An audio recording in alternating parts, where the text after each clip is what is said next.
Gracias por permitirnos llegar hasta la comodidad de su hogar. El tema del día de hoy en el curso de química es el de balanceo de ecuaciones químicas, pero esta vez por el método del tanteo. Debemos conservar y guardar algunas normas básicas para poder efectuar este trabajo. Entre ellas, pues que toda ecuación química consta de reaccionantes y productos. Para balancear una ecuación química se colocan delante de las fórmulas unos números llamados coeficientes, de tal manera que el número de átomos en ambos miembros de la ecuación sea exactamente igual. El coeficiente 1 no se coloca ya que se sobreentiende. Los coeficientes afectan a todas las sustancias que preceden. Para ello, también debemos establecer que los coeficientes multiplican a los subíndices que presentan las fórmulas. En caso de que un compuesto tenga paréntesis, el coeficiente multiplicará al subíndice y luego este multiplicará a los subíndices que estén dentro del paréntesis. El hidrógeno y el oxígeno se balancean al final, aunque hay excepciones porque generalmente forman agua. Es una sustancia de relleno. En algunos casos es recomendable empezar a balancear los metales, luego los no metales, que no sean oxígeno e hidrógeno, seguido del hidrógeno y finalmente del oxígeno.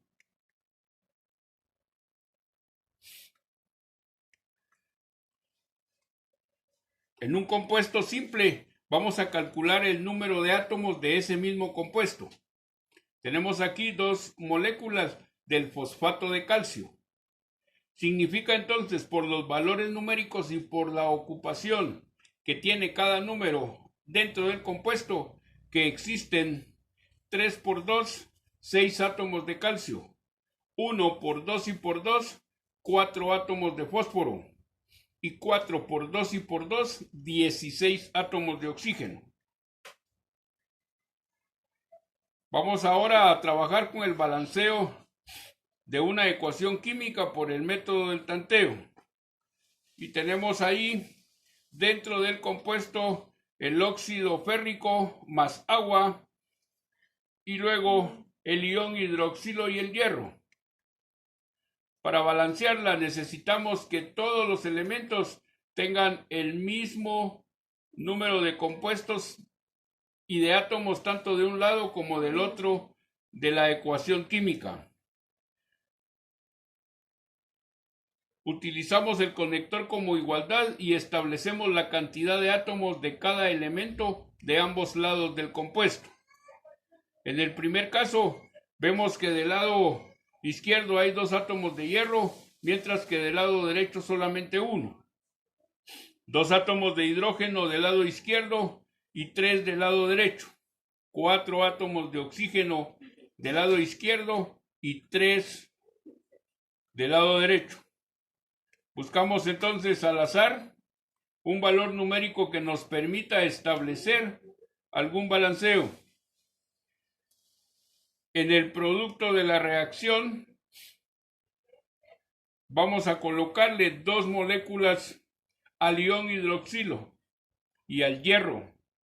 Entonces tendríamos 2 multiplicado por 1 nos dará 2 moléculas de hierro que serían equivalentes a las que ya tenemos del otro lado. Pero ahora tenemos 6 hidrógenos y 6 oxígenos. Tenemos entonces que seguir trabajando a través del tanteo. Finalmente podemos calcular el valor numérico para balancear la ecuación y lo hacemos colocándole 3 moléculas de agua.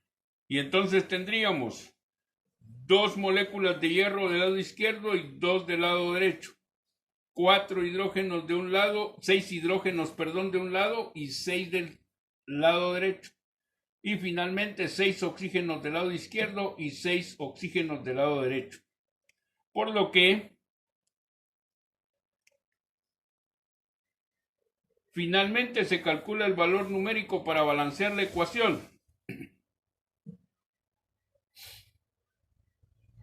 Y podemos ver ahí en la imagen cómo está balanceada con el mismo número de átomos de los elementos que lo componen del lado izquierdo y del lado derecho. El día de hoy, eso será todo. Nos vemos en el próximo ciclo.